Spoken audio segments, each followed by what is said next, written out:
The opinions expressed in the following program are those of the participants and do not necessarily reflect those of Rogers nor Rogers TV. Securing your recycling in a few steps is simple, like bundling your cardboard separately. These bundles can act as a lid for your blue box or placing heavier items such as magazines on top of papers with no material above the rim.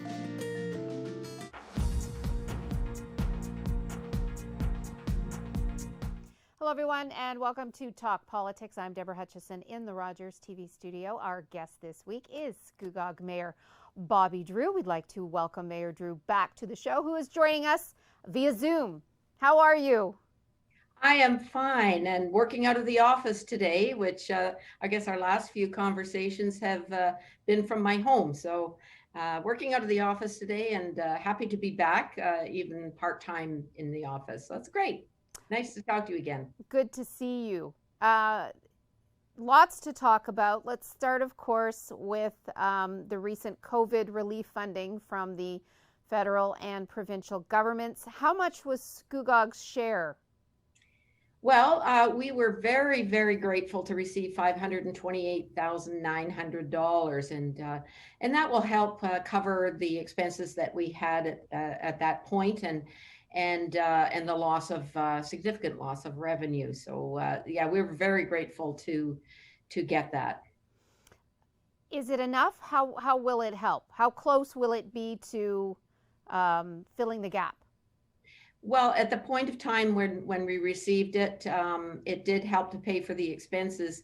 The personal protective equipment, the signage, the additional washrooms, and the cancellation of the recreation programs was a significant loss of revenue for us, and a loss of investment income because of the lower interest rates. And so it really did help, and we look forward to considering some of the projects that we had to put aside, just to delay to make an assessment later.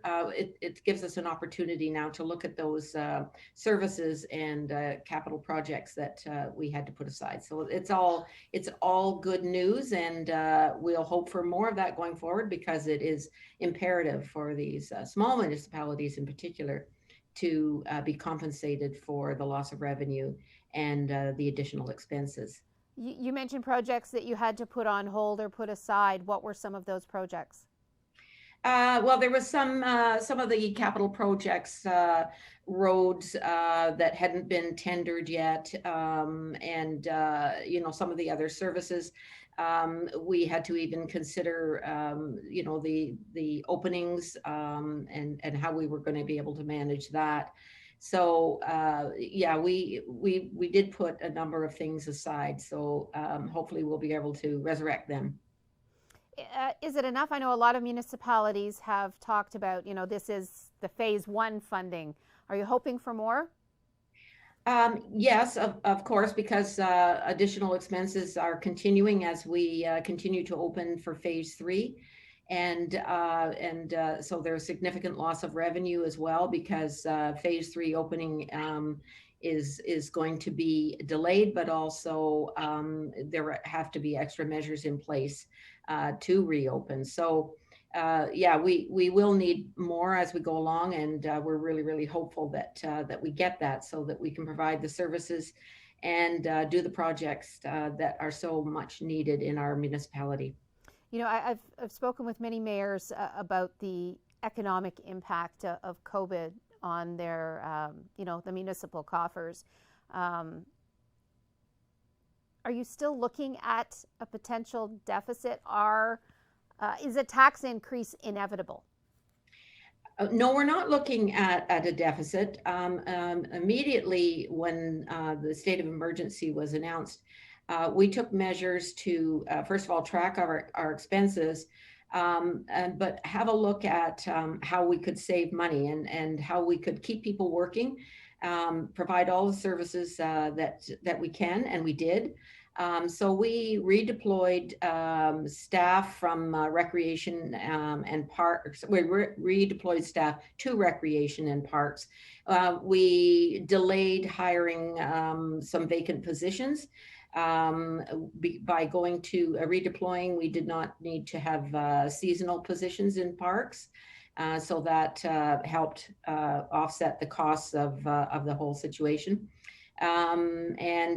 So we were very, very quick to react and track those expenses and make those changes so that there was the least impact on the municipality as we could make it. So of course we're now in stage 3.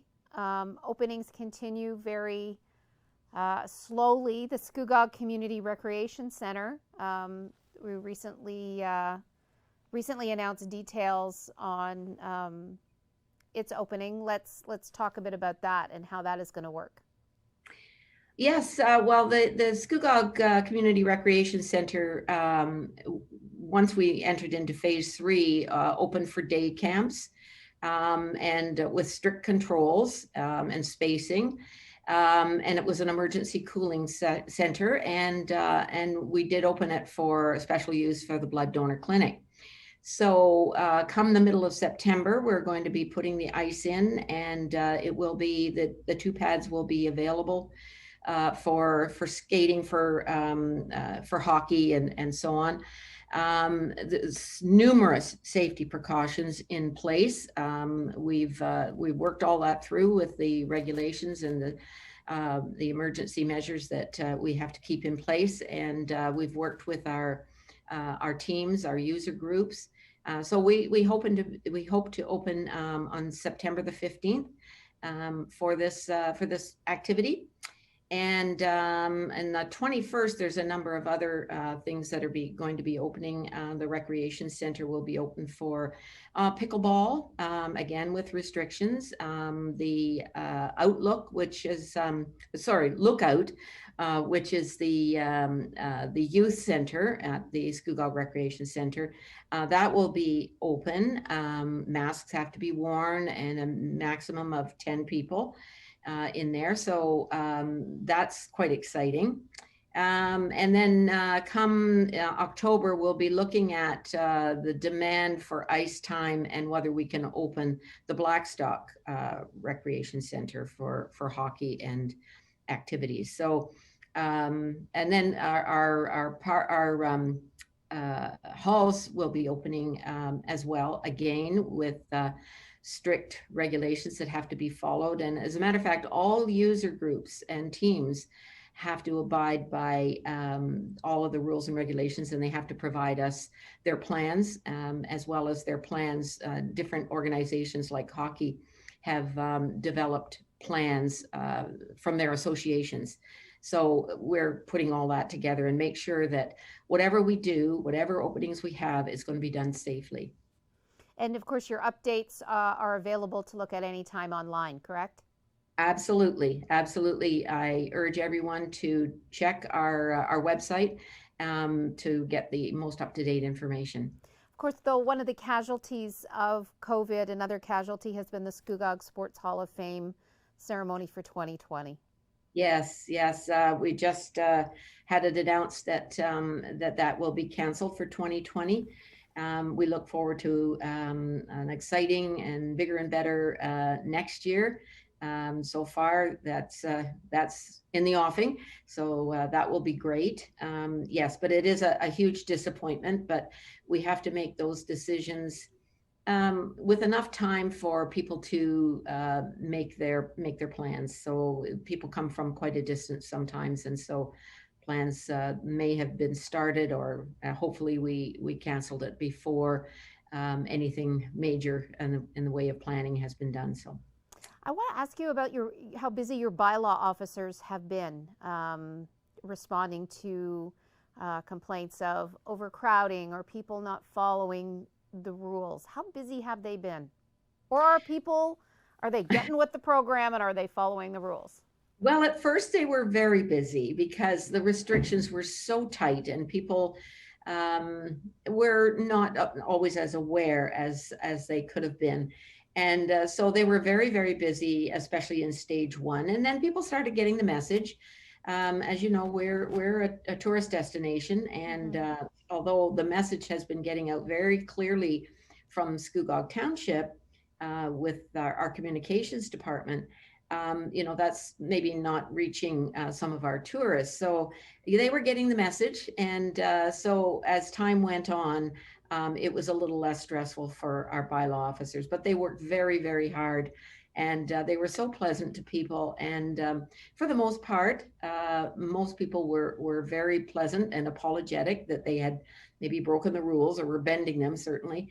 And we took measures on our the piers and all the waterfront there to make sure that people were safe, including our boaters and our swimmers, because the fishermen were getting a little too close to the boat launches, and so we took measures to make that safer as well. Yeah, you mentioned you are a tourist destination, and when people are, I guess, trying to get some, relief from all this confinement, they're going to go to the water. They're going to go to your waterfront. They're going to go to the pier. You're right. They're going to fish. And you are a beacon for people from all over. Yes, we're a destination, and it has caused us some problems. But it seems sometimes in our parks, especially the waterfront parks, that they were really, really crowded, even lately. But when you look at the crowds, you realize that they are in small groups, probably family groups or their own bubbles. So you have to take that into context as well. I know people get a little panicky when they see lots of people in the park. But I've noticed that myself, that it is small groups and probably families. Just multiple small groups. Yes. Of families or people in the bubble. We've only got about a minute before we have to go to break, but I want to start the conversation on your business and your downtown, and how are they rebounding? Yes, some merchants have taken the challenge and turned it into an opportunity. They've been very resourceful in using social media, having front door pickups, deliveries, takeout for the restaurants. So it depends on the type of business. Now, apparently, I'm hearing that pizza places are doing very well, and that stands to reason, because people are staying at home and they're vacationing at home. So they're doing very well. And some of our restaurants, I guess most of our restaurants, have really been resourceful in their patios, in their takeout. So I think they're paying the bills, I would say. Okay, I'm going to stop you there. We have to go to a quick break. Okay. We'll continue our conversation with Scugog Mayor Bobbie Drew after this.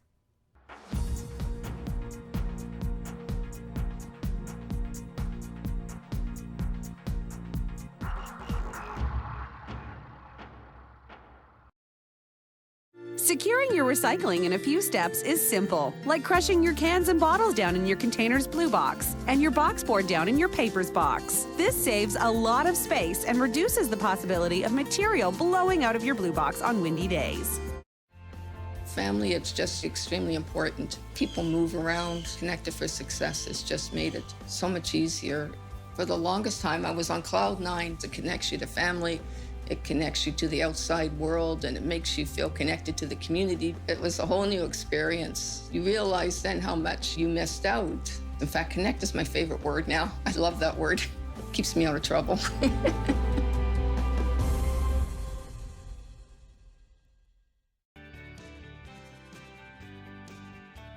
As a Senior Support Coordinator at Durham Regional Police, I have the privilege of working with seniors and the organizations that serve them. Join me, Sergeant Deborah Anderton, along with Constable Daryl Rice on Seniors Talk, as we put the spotlight on the issues that matter most to seniors and their families. Safety, wellness, and family responsibilities are just some of the challenges that we'll tackle on Seniors Talk, only on Rogers TV. Did you miss us? We sure missed you here at the Knights of Columbus. Our TV bingo is starting back up again, Tuesday, September 8th at 7 p.m. for your chance to win $5,000 and get rid of those COVID blues, right here on Rogers TV.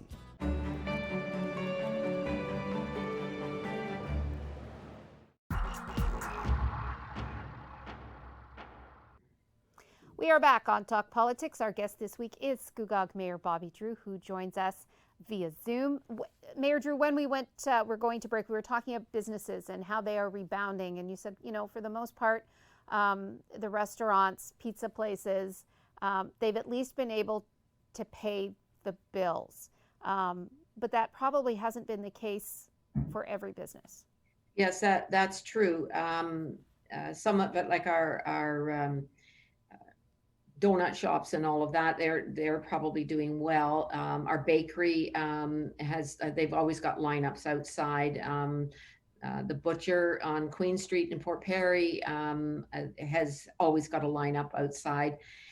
So they're paying the bills. Now other stores that depend on people dropping in and browsing, they're suffering.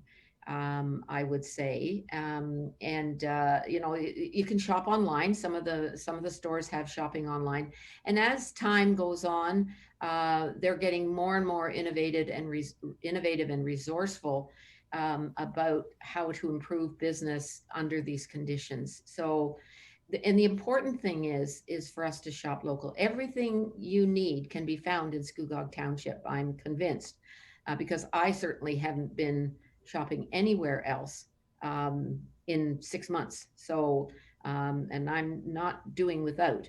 So, we can get anything we want in Scugog Township, and I encourage everyone to continue to shop locally.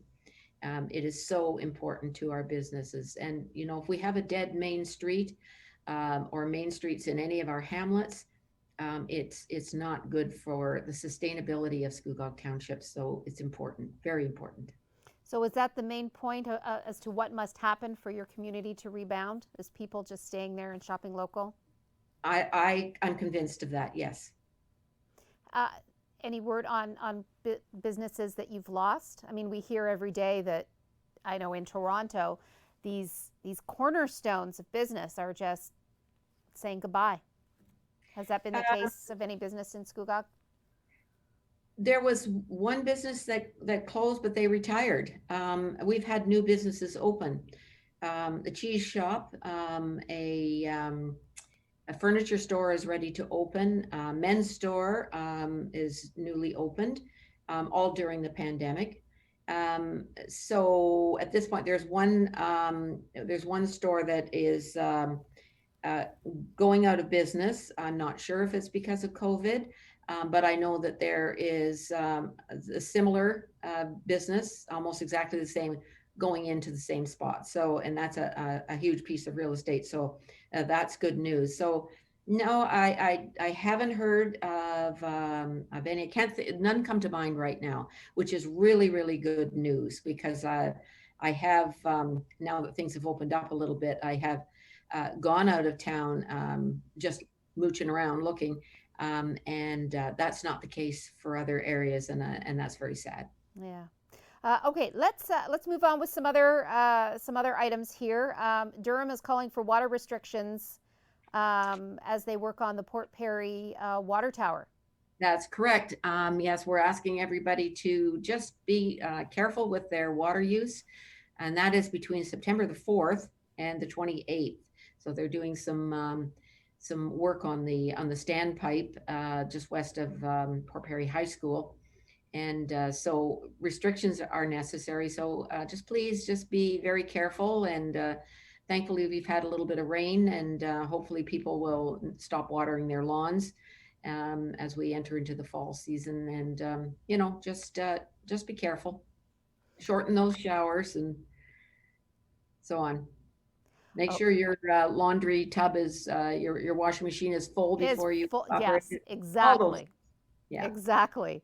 Now, when we talk about the Scugog waterfront, of course, algae is inevitable as the summer, draws out. but there's been some green-blue algae reported.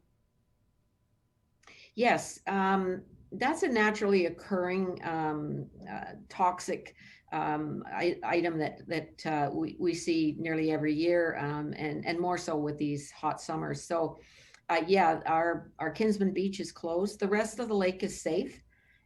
Just be aware that do not play or ingest, or don't have your pets go into any water that is discolored. If there's any foam, scum, or mats of algae, make sure you stay away from that. Don't eat fish. Don't fish there. But it's basically contained to Kinsman Beach, and it will be closed for the rest of the summer. So yes, the rest of the lake is safe and open, and I encourage everyone to continue with their boating and their swimming, and using the marina and the boat launches and the piers. Everything is safe other than that Kinsman Beach. Well, and let's hope that we've had such a hot summer, and it's been weather-wise such a great summer. Let's hope that continues into the fall so that people can continue to, I guess, make use of Lake Scugog. Absolutely. Let's also talk about your 2020 Scugog Youth Initiatives. Your submission date has been extended. Explain who this initiative is for and what it's all about. Well, we have the For Scugog charity golf tournament every year. Now, we've had to cancel it this year for obvious reasons, and we did that early in the spring. For obvious reasons. So yeah, we didn't want to impose on our businesses for sponsorships and so on. However, we do have some money. We always keep some back to start out the next tournament, and for situations like this. But so it's recognized youth groups within the township that are the beneficiaries of this money, and they apply. And it's like our local skating clubs and hockey, minor ball, Big Brothers, Big Sisters, Precious Minds. The Green Bank Puppeteers were the recipients, and so it just helps them along, and they apply every year, and we're happy to do it. As a matter of fact, since 2004. We have given out $185,000 we've raised for. That's incredible. Initiatives, yes, youth initiatives. So the submission date has been extended till when? I'll have to get back to you on that one. I'm sorry, I'll have to look that one up. But okay, you know what? All this information is online. Everybody can check it out, right? Yeah, exactly. Sorry about that. Yeah, no worries. Okay. Let's also talk about the regional cycling plan. There were a couple of opportunities for residents up in Scugog to have their say.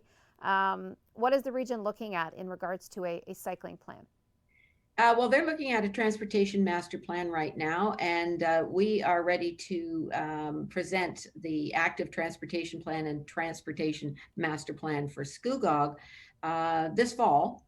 And we're going to align those two together and come up with a plan that will provide for a progressive transportation system and enhancing the mobility in the township of Scugog through active transportation and ensuring that there is safe and efficient and sustainable movement of people and goods and the farmers' goods. To the plan is extended to 2031 and beyond. So we're going to meld those two together, and that was really beneficial to do that. It's always beneficial to work together, so you don't have to do things twice. So yes, that's quite exciting, and we'll look forward to seeing this unfold. I guess, and I also want to ask you about you had a pedestrian pilot project for your downtown area that has come to an end. So basically, for a while there was no motor vehicle traffic. It was for pedestrians only. How did that work out?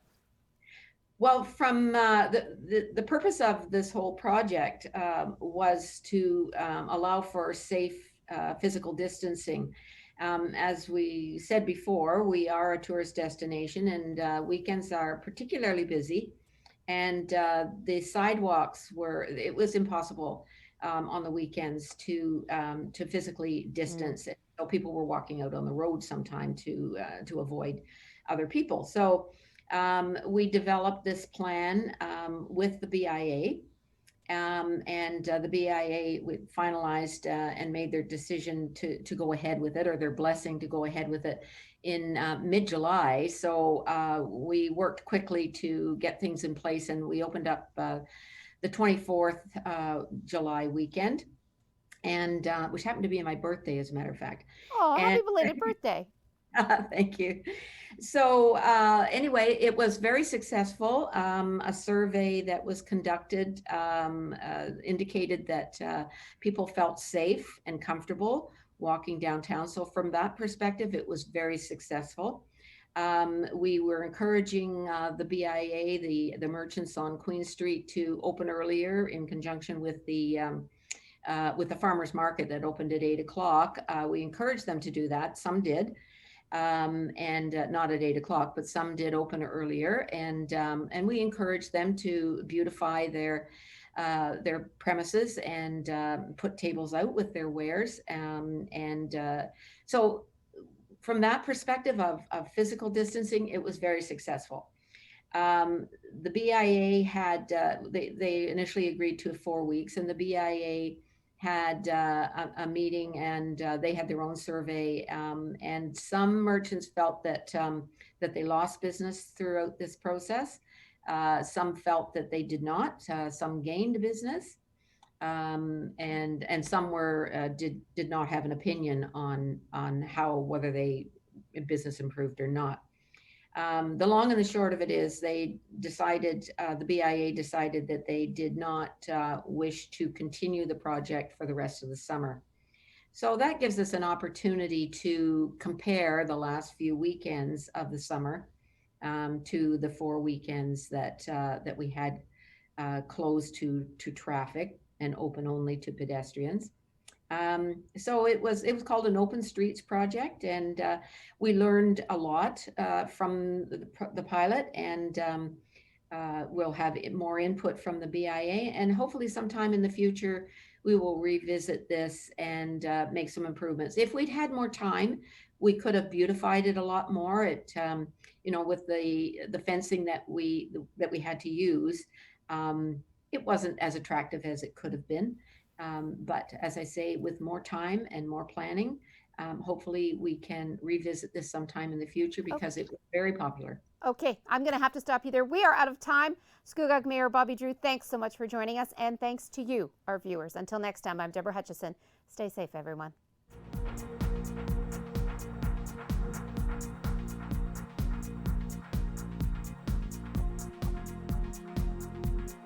Call the Rogers TV viewer response line, email us, or connect with us on social media.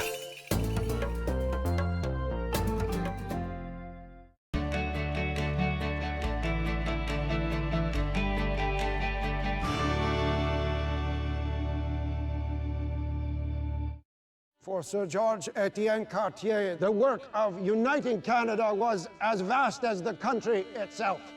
First, he won over Quebec. Union is the only way forward. No, Monsieur Cartier. Confederation will cost French Canadians their nationality. Monsieur, together we will form a political nationality independent of our origins. Diversity will be Canada's strength. Then he fought for Manitoba. The Northwest has formed a government under Louis Riel. We will not join Confederation unless our rights are respected. So you want a new province? Then you'll have it. There will be a place for your people in Canada. He envisioned a country from Atlantic to Pacific. British Columbia won't even think of joining Canada without a wagon road through the Rockies. Ask for a railway. We are building a country, after all. Bold as a lion, Confederation could not have happened but for him. Du Canada, son pays, ses amours.